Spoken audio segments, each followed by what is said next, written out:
Good morning, children. Today we'll start the new chapter, Globalization. Economics chapter 4. Economics chapter 4, Globalization. Start कर देते कि globalisation क्या होता है। अब हम रिसेंटली देख सकते हैं करेंट जो मार्केट सिचुएशन है ये बेटे आज की 1920 हो गया। जस्ट 3 डिकेड्स पहले वो मार्केट बिल्कुल डिफरेंट था। आप लोग उसी टाइम तो ज़्यादातर I would not be burn during that time. हम स्पेशली कब की बात कहते हैं 1990 से पहले की बात कहते हैं। मार्केट जिस time market was completely dominated by our indigenous companies. किसी भी प्रकार की विदेशी कंपनी विदेशी प्रोडक्शन मार्केट में अवेलेबल नहीं होता था। उसी टाइम बेटे जो जितना बड़े बड़े ऑफिसर आते थे, बड़े बड़े contractors, ministers, VIPs, they were using only Maruti ambassador. एक ही गाड़ी था, रॉयल गाड़ी। एक जीप था, वो भी था हमारी, और बाकी विदेशी गाड़ियों को यहाँ पे एंट्री नहीं था। कपड़े की बात देखेंगे उसी टाइम मोस्टली रेडीमेड कपड़ा और इंडियन रेडीमेड सस्ता कपड़ा, नहीं तो सिल्के पहनो। ये आज ही प्रकार की जैसे ब्लू जीन टी शर्ट जो फैशन है, जो इंटरनेशनल इन्फ्लुएंस है, उसी टाइम था ही नहीं। उसी टाइम तो हमारे इंडिया में भी इंडिजीनियस अलग अलग एरिया में था। अगर हम बात करते तो साउथ की खाने पीने में वो था, तो उनकी था क्या है, वही इडली था, वही सांभर, वही बड़ा है। साउथ इंडिया में वही है, परोठा है, रोटी, वही चलता था। बट नाउडेज हम देख सकते हैं सुबह से शाम तक we are influence to a great extent by the integrated world market, global market. हमारी मार्केट में सभी कंट्री की चीज़ मिल जाता है। हमारी देश में हर देश की चीज़ मिल सकता है। हम अपनी पसंद की चीज़ हम इस्तेमाल कर पा रहे हैं आज। और कैसे ये होता है? This is possible by because of global market. हमारी मार्केट हमारी नहीं रहा, हमारी मार्केट तो पूरा ग्लोबल मार्केट कहा जाता है, क्योंकि ग्लोब की हर कंट्री की हर चीज़ हमारी डोमेस्टिक मार्केट में मिल ही जाता है। पहले क्यों नहीं मिलता था, अभी क्यों नहीं मिल रहा है? अभी पहले नहीं मिलता था क्योंकि पहले बेटा जो गवर्नमेंट था हमारी was not liberal. Government was not liberal, economy के पॉइंट ऑफ व्यू लिबरल नहीं थे। विदेशी लोग को छोड़ नहीं रहे थे व्यापार करने के लिए, ना तो विदेशी माल इंडिया में आता था। उसी टाइम उनको टैक्स लगा देते थे, हेवी टैक्स। इतना टैक्स कि उनको आके यहाँ पे प्रॉफिट नहीं होगा, नुकसान। जब व्यापारी की प्रॉफिट नहीं होगा, why should they install their business here. लेकिन 1990 के बाद हमारी गवर्नमेंट समझा कि नहीं, जो लिबरलाइजेशन ग्लोबलाइजेशन पॉलिसी ये बढ़िया है। विदेशी कंपनी हमारे देश में आएंगे, हमारी लोगों को अच्छी चीज़ मिलेगा, वेराइटी मिलेगा और सस्ता चीज़ मिलेगा। इसमें बुराई क्या है? जो ब्रिटिश गवर्नमेंट आया था वो अलग बात था, उनकी ट्रेड अलग था, और ये ट्रेड ओपन मार्केट, यहाँ मोनोपोली नहीं है। उसी टाइम तो ब्रिटिश मोनोपोली करता था। चलो जो भी है, अभी जो मार्केट हम देखते हैं, this is the greatest contribution of the globalisation. अरे ये ग्लोबलाइजेशन क्या पढ़ते हैं? ग्लोबलाइजेशन एक वर्ड है, globalisation which is very closely linked with the MNCs, means multinational companies। Multinational मतलब बहुत सारे देश में जो कंपनीज एट ए टाइम काम करते हैं। ये पेप्सी कोका कोला आप लोग पीते हो, रिबक और क्या है नाइक आप जो यूज करते थे ब्रांड, जो कपड़े की ब्रांड यूज करते, शूज़ की ब्रांड, टेलीविज़न, मोबाइल की brands, all the things completely not produced in our market.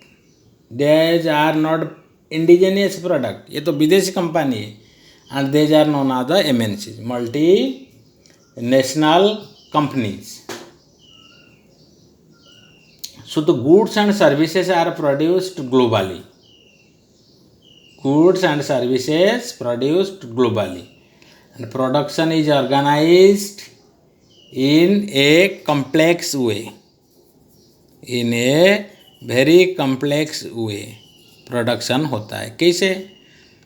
ये जो ग्लोबल मार्केट की बेटे प्रोडक्शन क्या होता है मैं बताता हूँ. जहाँ पे चीफ लेबर होता है, जैसे चाइना इंडियन कंट्री में सस्ता लेबर है, एक इंजीनियर भी 10,000 में मिल जाता है. हैं? So where there are cheap labourers, the MNCs they install their production unity.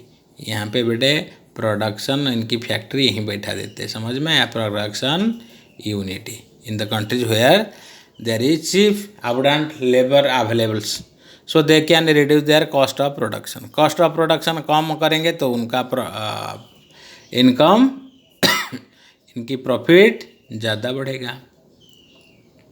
ये चीज़ को हमारे इंडिया में बनता है, अरे बेटे उसी को उन्होंने ब्रांड देते हैं.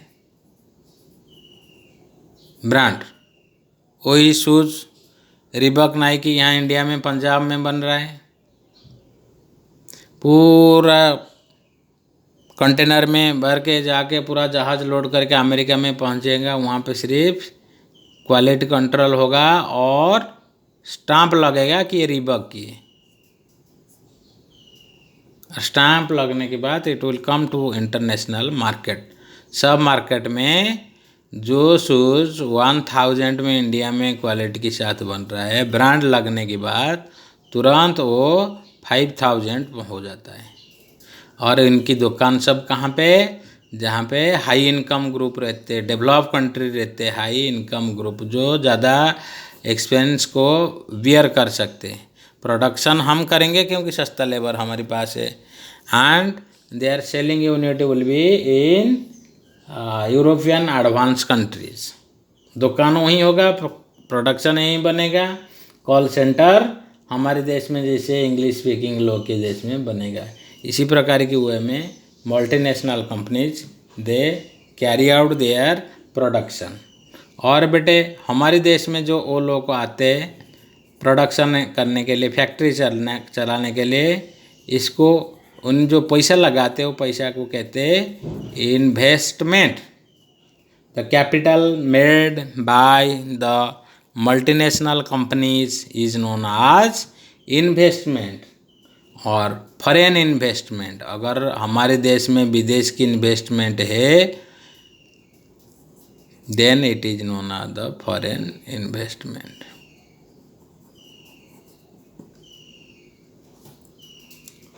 So this is known as the interlinking production across the countries. यानी कि डिफरेंट कंट्रीज में अलग अलग प्रकार की प्रोडक्शन हो जाता है.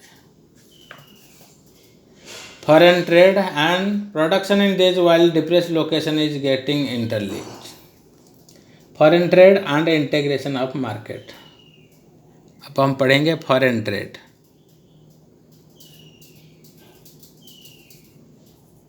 फॉरेन ट्रेड जो ट्रेड डिफरेंट कंट्रियों के बीच में होता है, the trade which is carried out among different countries is foreign trade. सीधी सी बात है. जो ट्रेड देश की बाउंड्री के अंदर होता है दैट इज इंटरनल ट्रेड. जो ट्रेड कंट्री की बाउंड्री की बाहर होता है link, that is international trade और फॉरेन ट्रेड. इसमें इंटरनेशनल कानून काम करेगा, ना कि हमारे देश की कानून. आजकल की जिसी प्रकार की मैं बता देता हूँ, जिसी प्रकार की जो फॉरेन ट्रेड कैरिड आउट होता है, वहाँ पे एक संस्था आपने सुना होगा WTO, जिसमें टेररिस्ट अटैक हुआ था 9/11. अमेरिकन टेररिस्ट जो WTO वर्ल्ड ट्रेड ऑर्गेनाइजेशन, इसका हेड क्वार्टर के ऊपर अटैक किया था. उसमें बेटे बहुत सारी कंट्री है बहुत सारी मतलब सारी की सारी कंट्री है इसमें जो ट्रेड करना चाहते हैं। आप इसमें WTO में एक बार साइन कर देते हो, सिग्नेचर कर देते हो,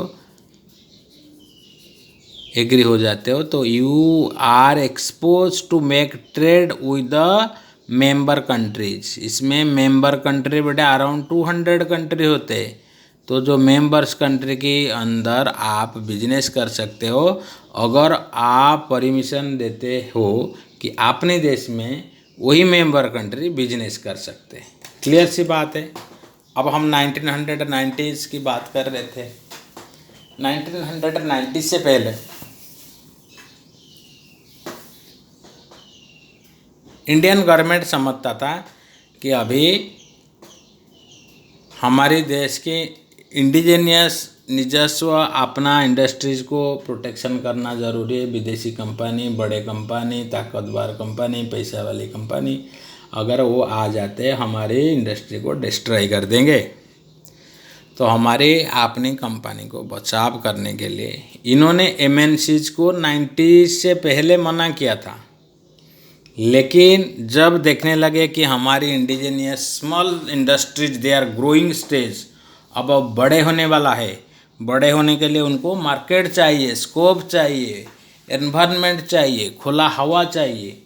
सो in this way they exposed, in order to expose them and in order to have international access we sign WTO, जिसकी वजह से बहुत सारी कंपनीज, मल्टीनेशनल कंपनी हमारे देश में आ सकते हैं जो WTO के मेंबर है, और हमारे देश इन लोग के साथ बिजनेस भी कर सकते और हमारे देश की कंपनियां भी MNCs बन सकते, मल्टीनेशनल कंपनीज बन सकते।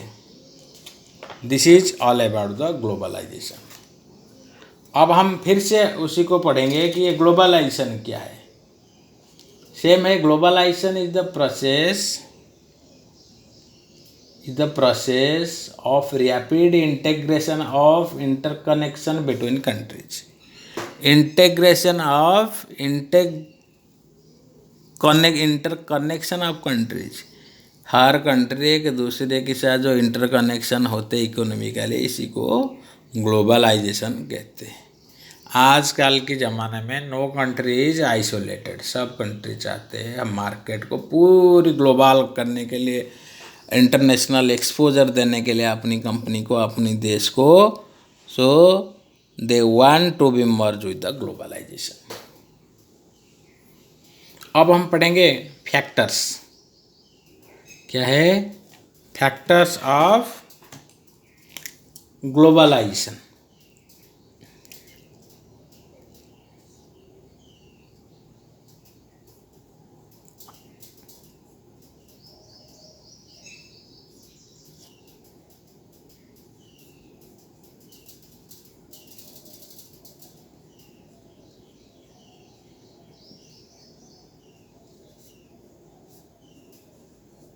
फैक्टर्स ऑफ ग्लोबलाइजेशन, क्या क्या फैक्टर की वजह से ये ग्लोबलाइजेशन बढ़ते जा रहे हैं, कैसे पॉसिबल हुआ? सिल्क रूट के टाइम में क्यों पॉसिबल नहीं हुआ ग्लोबलाइजेशन? एंशिएंट टाइम में क्यों पूरी देश अलग अलग किंगडम बने, अलग अलग देश बना, पूरी ग्लोब एक देश बनता है? But during that time certain things were not available. आजकल कुछ चीज़ है जो उसी टाइम था नहीं। फास्ट होता है टेक्नोलॉजी।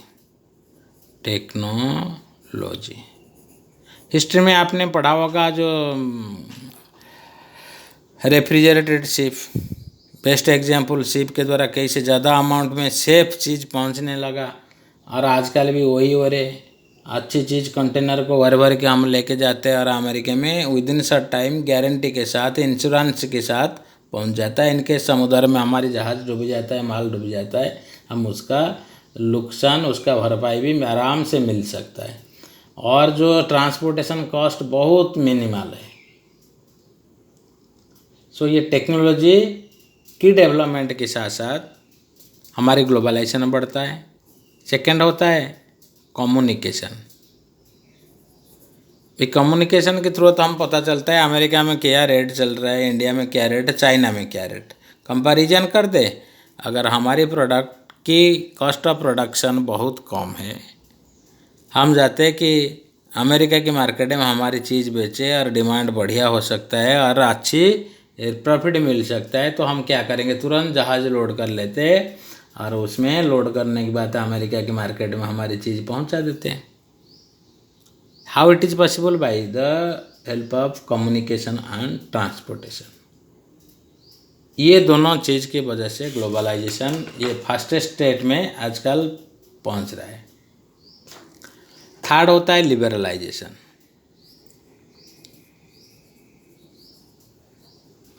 वन सेकेंड हमें लिबरलाइजेशन पढ़ेंगे। लिबरलाइजेशन बेटा एक पॉलिसी होता है, जो liberalisation policy government, domestic government अपनाते। लिबरल मतलब सॉफ्ट हो जाना। अपना विदेशी नीति में, फॉरेन पॉलिसी में ये लोग सॉफ्ट हो जाते हैं, विदेशी कंपनियों की तरफ सॉफ्ट हो जाता है। किसी भी प्रकार के टैक्स इनके ऊपर इम्पोज नहीं किया जाता है, जिसको हम कहते हैं barriers. Barriers, do you know barriers? जब गाड़ी चलाते हैं रोड में बैरियर्स होता है, हम्प्स होता है, स्पीडी ब्रेकर होता है। लिबरलाइजेशन के टाइम में जो हमारे विदेश कंपनी के लिए बैरियर्स था, जो टैक्स को बैरियर मानते थे, आप चाइना में क्यों व्यापार करने जाओगे अगर आपकी प्रॉफिट हो रहे, आपकी प्रोडक्शन की कॉस्ट है 10 रुपीज़, मार्केट में आप 10 रुपये में बेच सकते हो, 20 रुपीज़ में। तो यहाँ पे माना जाता है कि हमारे 5 to 10 रुपीज़ प्रॉफिट आ रहे हैं। अगर चाइना गवर्नमेंट उसी को 10 रुपीज़ टैक्स ले रहे हैं, आपको production cost of production 10 rupees हो रहे, समझ में आ रहे? मीन्स मिनिमम 20 रुपीज़ में बेचना पड़ेगा आपको चाइना में, और आप 15 रुपये बेच रहे हो with loss of 5 rupees for unit, then how can carry out your business? तो इसीलिए आजकल सभी देश जो member country they have adopted liberalisation policy. There is no imposition of taxes on the foreign investment, foreign companies, MNCs, multinational companies.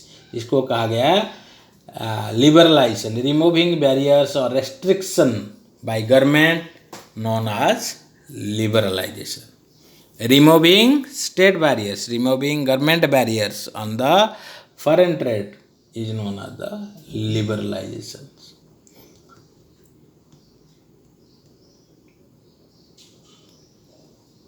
सो ये सब कारण की वजह से, 1 2 3 कारण की वजह से जो है ग्लोबलाइजेशन आज पॉसिबल हो सकता है। Impact of globalisation, impact of globalisation. ठीक है, थैंक यू वेरी मच। हमारे पास टाइम कम है, ये वीडियो को हो सकता है मैं आज 2 बार कर सकता हूँ, या मैं आपको इंटीमेट करूँगा। अगर हो सकता है हमें लाइव वीडियो कॉल भी कर सकते हैं, ऑनलाइन क्लास भी कर सकते हैं। और मैं बताता हूँ, आई विल इंटीमेट यू, ये जो दोनों चैप्टर हमें 2-2 पीरियड में या जल्दी जल्दी में कराते ही, इसका टेस्ट होगा। जब कंप्लीट हो जाएगा, शायद हम वेडनेसडे को, थर्सडे ये टेस्ट ले सकते हैं। Globalisation and gender religion chapter, politics का एक, इकोनॉमिक्स का एक, इसका हम टेस्ट ले सकते हैं। तो we need another period for this. हम उसमें पढ़ेंगे, इम्पैक्ट से स्टार्ट करेंगे। पेज नंबर 66 से हम स्टार्ट करना है, 66 तक हमारी पेज नंबर हो गया है।